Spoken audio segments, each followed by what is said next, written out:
Welcome to my channel রয়নত MH কবির।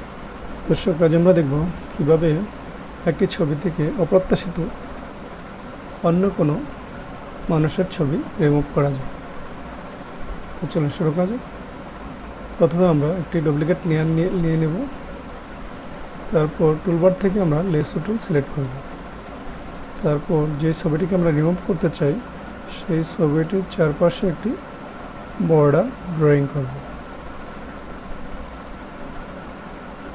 এভাবে drawing করে আমরা রাইট বাটন চাপবো, রাইট বাটন ক্লিক করে ফিল সিলেক্ট করব। ফিল সিলেক্ট করে ড্রপডাউন মেনু থেকে কন্টেন্ট এয়ার সিলেক্ট করে ওকে করে দেবো।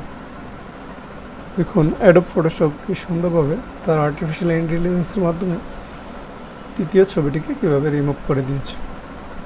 বাস, আমাদের ছবিটি খুব সুন্দরভাবে রিমুভ হয়ে গেছে। এখানে আমরা দেখতে পাচ্ছি একদম প্লেন, কোনো ঘষা মাজা নেই।